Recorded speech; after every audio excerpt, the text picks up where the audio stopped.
Hello everyone, welcome to my YouTube channel অর্কসা education traveling vlog. তোমাদের সাথে আগের ভিডিওতে আমি আলোচনা করলাম যে তোমাদের অর্থ সেমিস্টারের রেজাল্ট পাবলিশ হয়ে গেছে। এই ভিডিওতে আমি তোমাদের সাথে আলোচনা করছি যে অর্থ সেমিস্টারে পিপিআর ফর্ম যেটা আছে সেটা অলরেডি রিলিজ হয়ে গেছে। তো লিঙ্কটা আমি ক্লিক করে নিচ্ছি। লিঙ্কটা ক্লিক করে নেওয়ার পর দেখো এখানে চলে এসেছি, যে নোটিশ রয়েছে সেই নোটিশটা আমি চলে এসেছি। ভিডিওটা শুরু করার আগে তোমাদের কাছে একটাই রিকোয়েস্ট, যারা আমার চ্যানেলে নতুন আছো চ্যানেলটাকে অবশ্যই সাবস্ক্রাইব করে রাখার পাশে থাকা যে বেল আইকন আছে বেল আইকনটাকে অন করে রাখো, যাতে পরবর্তীকালে ভিডিও আপলোড করলে তোমরা নোটিফিকেশনের মাধ্যমে তোমাদের ফিডে তো দেখতে পাও। আর যত ইনফরমেটিভ ভিডিও আছে আমি আমার চ্যানেলে দিয়ে দেবো, যত পারো তোমরা বন্ধুদের সাথে শেয়ার করে নাও। তো চলে আসছি ভিডিওর মূল টপিকসে। দেখো এখানে লেখা রয়েছে যে নোটিশ রিগার্ডিং পিপিআর ফর অর্থ সেমিস্টার এক্সামিনেশন 2024-25। অর্থ সেমিস্টারের যে পিপিআর ফর্ম মানে হচ্ছে পোস্ট, পিপিআর এর ফুল ফর্ম হচ্ছে পোস্ট পাবলিকেশন রিভিউ। তোমাদের যে রেজাল্ট পাবলিশ হয়ে গেছে সেটার যদি কোনো রকম কোনো ফল্ট থাকে, মানে তোমাদের যদি কোনো ব্যাকলগ চলে আসে, এফ লেখা থাকে, তো সেক্ষেত্রে তোমরা পিপিআর করবে।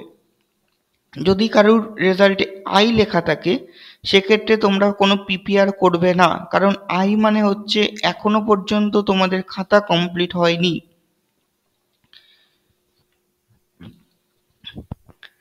তো দেখো 3 মার্চ 2025 থেকে স্টার্ট হয়েছে, 7 মার্চ 2025 পর্যন্ত চলবে।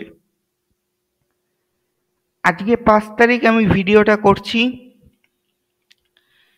প্রত্যেকটা পেপারের জন্য 200 টাকা করে লাগবে। যদি তোমাদের 3টে মনে করো পিপিআর করবে তো সেক্ষেত্রে তোমরা 200 into 3 মানে 600 পেমেন্ট করবে। যদি তোমাদের একটা থাকে পেপার তো সেক্ষেত্রে তোমরা একটাই পেমেন্ট করবে, 200 পেমেন্ট করবে। এটুকু ক্লিয়ার। এবার আসছি পিপিআরটা তোমরা কেন করবে। পিপিআরটা তোমরা এ কারণেই করবে, যদি তোমাদের কোনো রকম ডাউট থাকে তবেই তোমরা পিপিআর করবে, নচেত পিপিআর করবে না।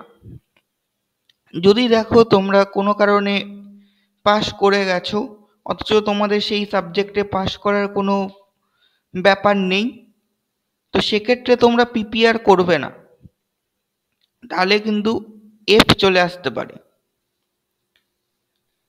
তো যারা জানো যে হ্যাঁ পিপিআর করলে পরে আমার নাম্বার ইনক্রিজ হতে পারে বা ইনক্রিজ হবে, তারাই শুধুমাত্র পিপিআর করবে। আর আরেকটা হচ্ছে পিপিএস।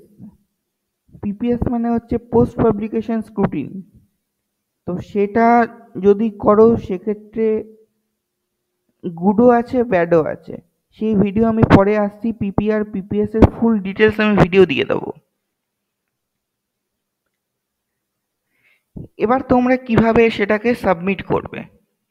তোমাদের ডেবিট কার্ড বা নেট ব্যাংকিং দিয়ে করবে, ক্রেডিট কার্ড দিয়ে করবে না। নেট ব্যাংকিং, ডেবিট কার্ড বা ইউপিআই দিয়ে করবে, ক্রেডিট কার্ড ইউজ করবে না।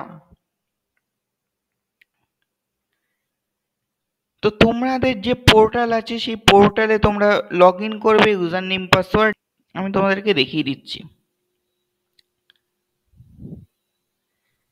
এই স্টুডেন্ট সেকশনে গেলাম, স্টুডেন্ট সেকশনে যাওয়ার পর আমার যে ইউজার নেম পাসওয়ার্ড আছে সেটা দিয়ে আমি লগ ইন করে নিচ্ছি। লগ ইন করে নিলাম। এবার দেখো এখানে রয়েছে যে রিভিউ ফর্ম। তো এখানে তোমরা রিভিউ ফর্মে গিয়ে তোমরা দেখতে পারবে। যেহেতু আমার নেই তো সেক্ষেত্রে তো আর কোনো ব্যাপার নেই। আর আরেকটা হচ্ছে রিভিউ রেজাল্ট। রিভিউ রেজাল্টে গিয়ে তোমরা দেখতে পারবে যে কোন সেমিস্টারে কি প্রবলেম, তো সেক্ষেত্রে তোমরা দেখতে পাবে যখন পিপিআর হয়ে যাবে তারপরের রেজাল্ট। আর আরেকটা হচ্ছে এখানে যে মেক পেমেন্ট রয়েছে, এই মেক পেমেন্টে ক্লিক করার পর তোমরা সেখানে অপশন পাবে, সেখান থেকে তোমরা পেমেন্ট করে দেবে।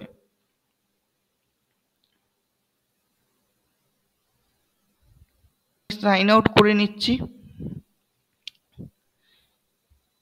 আর যদি তোমাদের কোনো রকম কোনো প্রবলেম হয় তো সেক্ষেত্রে তোমরা আমার হোয়াটসঅ্যাপের যে লিঙ্ক রয়েছে সেই হোয়াটসঅ্যাপের লিঙ্কে জয়েন হয়ে যেও। পার্সোনালি হোয়াটসঅ্যাপে তোমরা আমাকে মেসেজ করতে পারো, আমি তোমাদেরকে হেল্প করব। আর যদি তোমাদের কোনো রকম কোনো ফিস পেমেন্ট করতে প্রবলেম হয় তো সেক্ষেত্রে তোমরা কলেজের সাথে কন্ট্যাক্ট করবে, কলেজ পেমেন্ট করে দেবে। এই পেমেন্টের টাকাটা পুরোটাই তোমাদেরকে পেমেন্ট করতে হবে।